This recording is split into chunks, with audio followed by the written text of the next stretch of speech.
Oke, kita kembali ya. Ini Fuji X-H2 saya. Yang menurut saya kamera APS-C paling worth it untuk dibeli waktu saya beli. Kenapa saya bilang seperti itu? Karena ada slot untuk CF Express Type B. It's a big deal gitu loh. Kalau kita cuma menggunakan SD card dan tidak ada support untuk external SSD, kita hanya bisa membeli SD card kalau kita ingin record ProRes dan lain-lainnya 360 Mbps, 720 Mbps di X-H2. Kita kalau pakai V90 SD card itu sangat mahal sekali. Gitu loh. Dan X-H2 ini sudah ada CF Express Type B, ya. CF Express Type B itu kartunya seperti ini. Ya, ini dia CF Express Type B. Dan untuk price performance-nya jauh lebih bagus CF Express daripada SD card. Sekedar pengetahuan, ini sudah ada headphone output, microphone input, ada HDMI output, ada HDMI raw ya outputnya, dan kalau kita mau pakai SD card itu bisa sampai V90 ya. Untuk EVF sudah 5 point something million pixels. Untuk LCD-nya juga bagus, 1.9 million, I think, kurang lebih segitu. Dari segi spek, memang X-H2 ini fenomenal untuk tahun 2022 untuk sebuah APS-C ya. Kekurangannya cuman tidak ada open gate, dan juga kekurangannya itu apa? Autofocus. Ketika saya baru dapat X-H2, saya tuh merasakan senang sekali. 40 megapixels atau apapun yang ada di dalamnya saya tuh suka.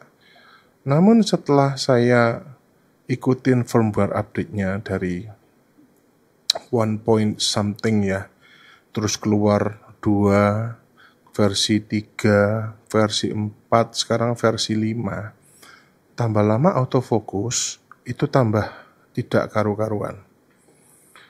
Nah, pertanyaan saya kepada Fuji adalah, why? Kenapa kalian tidak concentrate ke sesuatu yang harus untuk tahun 2024? Kenapa kalian rilis sebuah kamera XM5? Banyak yang bilang, oh ini kamera bagus, worth it, dan lain-lain. Oke. Secara spek untuk harga $800, XM5 bagus speknya, cuman kurang eyepiece saja. Tetapi pertanyaannya, bisakah kamera ini digunakan dengan autofocus yang bagus? Gimana autofocusnya? Pertanyaan saya kan seperti itu, kembali lagi ya. Anyway, I digress. Saya lupa ganti baterai kamera dan bentar lagi mau habis. Thank you for listening. Thank you for watching. I'll see you next time. Peace out. Bye. Oke, jadi semua ini manual ya. F2.8, ISO 400, standard color profile untuk Lumix, dan Fuji di, I think, Provia. Standarnya Fuji ya, Provia. Semua di F2.8. Fujifilm menggunakan Tamron 1770, G9 menggunakan Olympus 1240 F2.8, G9 II menggunakan Olympus 45mm F1.8. Kita tes autofocus, ya, berjalan menuju kamera. Mukanya, oke. mundur, saya jalan lagi, maju agak lebih cepat. Apakah keep up autofocusnya? Sementara kelihatannya Fuji masih keep up ya. Tetapi begitu kita dash, biasanya Fuji hilang. Oke, itu tadi dash ke Fuji. Sekarang dash ke Panasonic G9. Oke, dan dash ke Panasonic G9 too. What are we doing? Sekarang kita coba menghilang dari layar dan kembali.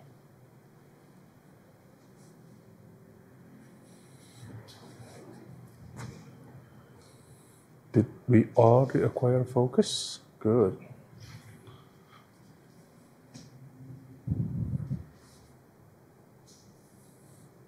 How are you guys? How are you? Oh.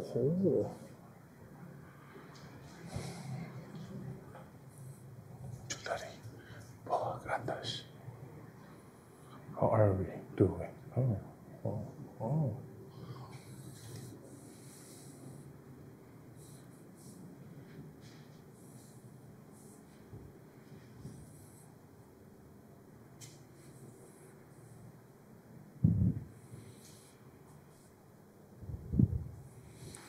How are we doing, guys? Comment. How are we doing? How's Fuji doing? How's G9 doing? Much older. Silent the phone first. Okay. Good. So there you go. The non-scientific method of testing autofocus. Oke. To be fair ya, saya juga akan merekam menggunakan Fujifilm X-H2. Seperti di sini kalian lihat, ini menggunakan Tamron 1770 f2.8. Permasalahan saya di Fuji seperti biasa adalah autofocus ya, dan noisy lenses, dan juga HDMI-nya kalau kita lihat di external monitor, ketika kita switch dari apa ke apa itu blackout dan lain-lain. Jadi ya menurut saya masih kurang lah dari segi eksternal, HDMI-nya juga kurang. Di sini terlihat, saya melihat di layar ya, tidak masalah untuk recording saya ketika talking head seperti ini. I love Fuji, saya tetap suka kameranya. Tetapi Milo, go sana, go. Anjing saya tidak mau mendengarkan saya. Go, why? Anyway, here you go. Okay, there you go, my dog. Hello. Stop it. Okay. Anyway, yaitulah Fuji. To be fair, saya memperlihatkan di sini untuk talking head sih no problem ya.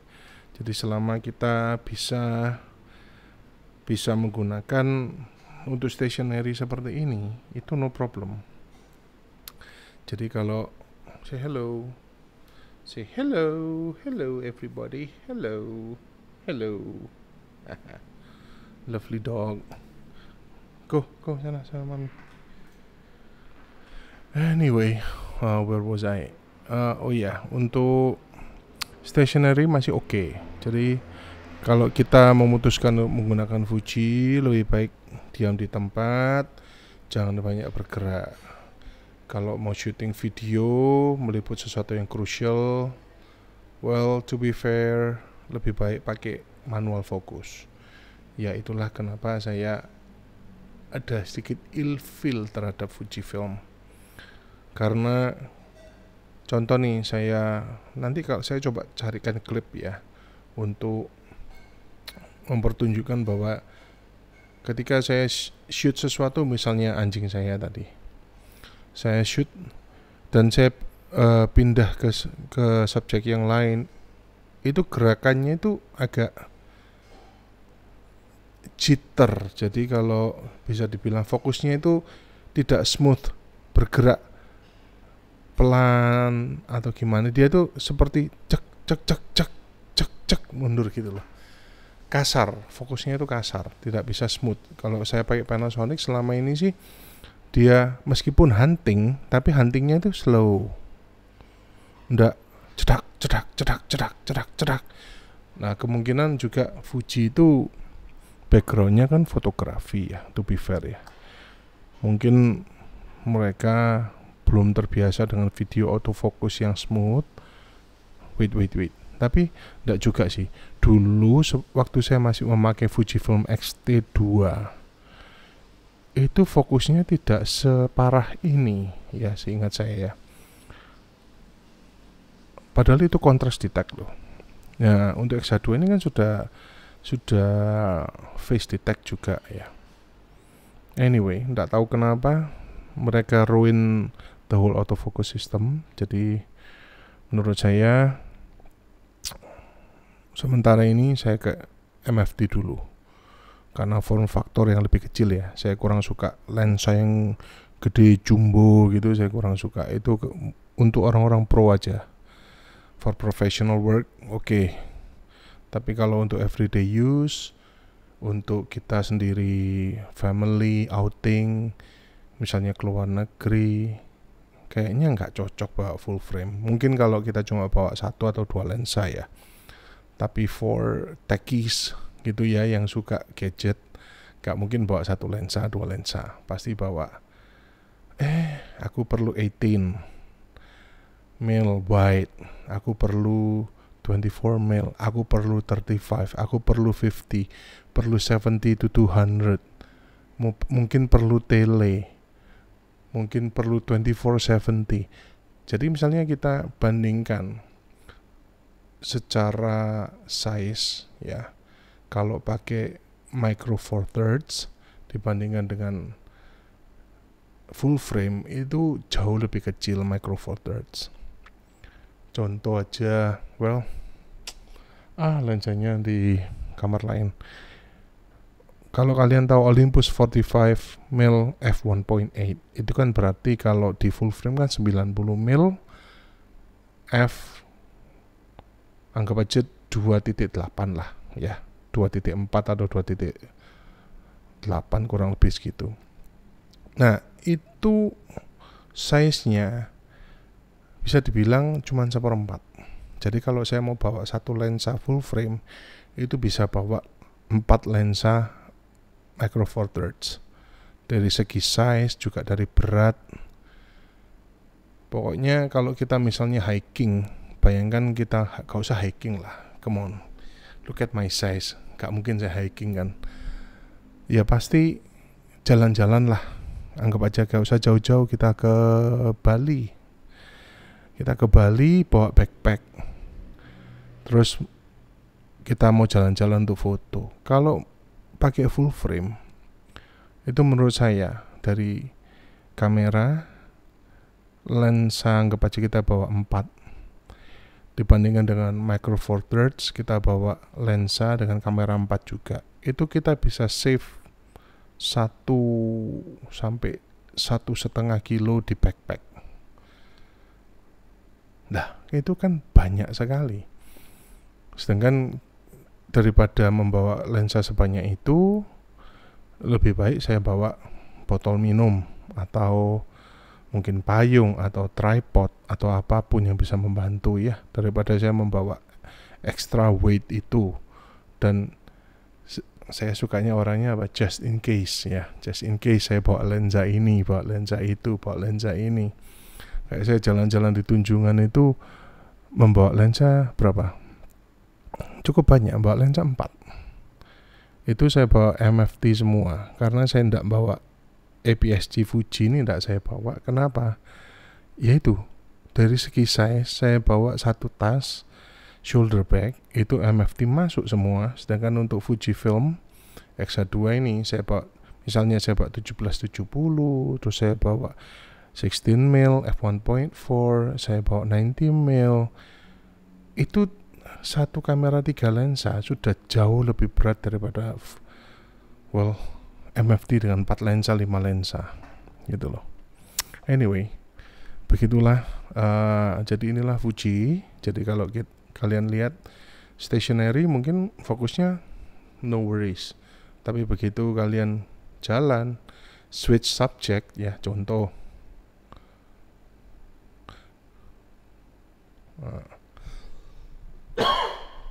excuse me.